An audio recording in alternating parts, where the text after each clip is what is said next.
રામ નારાયણ રામ। આ પૃથ્વી પર શું મળી રહ્યું છે? રોગ, શોક, ક્રોધ, દુઃખ, આઘાત, પ્રતિઘાત। અમે બધા એક જ માર્ગના મુસાફર છીએ। સાપ, પ્રાણીઓ, પંખીઓ, બિલાડી, કોઈને મુક્તિ નથી। બધા માટે એક જ નિયમ છે। બાળક ધીમે ધીમે વૃદ્ધ બને છે। આ પૃથ્વી પર દુઃખ, આઘાત, પ્રતિઘાતની જેમ સુખ શાંતિ પણ છે। અમે જે કંઈ કરીએ છીએ સુખી રહેવા માટે કરીએ છીએ। થોડું સુખ મેળવવા માટે અમે થોડી જમીન ખરીદીએ છીએ, પણ એ માટે શું શું કરી શકાય તે વ્યક્ત કરવું મુશ્કેલ છે। પણ આ સુખ એક મિથ્યા સુખ છે। તે દાદની ખંજવાળ જેવું છે।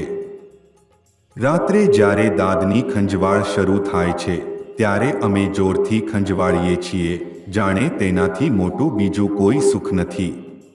પણ જ્યારે આ ખંજવાળના પરિણામે લવણયુક્ત રસ બહાર આવે છે અને દાઝવા લાગે છે ત્યારે પીડા થાય છે।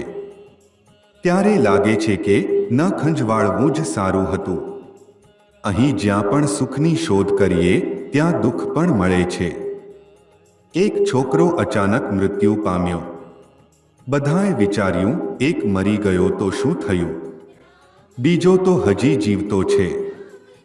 આ આશામાં જીવતા રહીએ છીએ। આ આશાને ક્યારેય છોડતા નથી। અમે જીવનમાં શું શું કરીએ છીએ?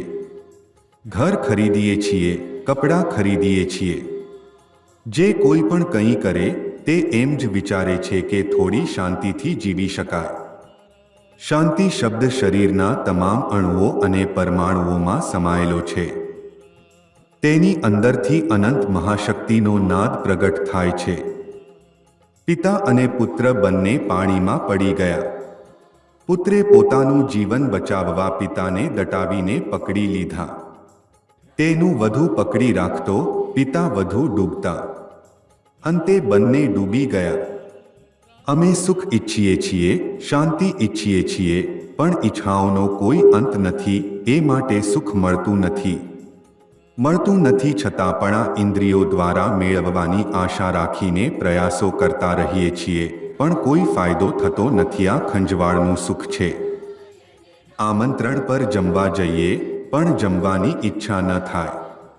રસગુલ્લાની સુગંધ પણ સહન ન થાય। તેને જોઈને ઉલટી થવા લાગે, પણ બીજા દિવસે ફરી તેને ખાવાની ઈચ્છા થાય। આ થોડા સમય માટે ઉપજતી વિતૃષ્ણા છે। એક પળ માટે આવો ભાવ થાય છે, પણ પછી ગાયબ થઈ જાય છે। હજુ તો વિચાર્યું કે હવે કંઈ જોવાનું પણ મન નથી, પણ થોડીવાર પછી ભૂખ લાગી જાય। કેટલુંય ભરો પણ કદી ભરાતું નથી।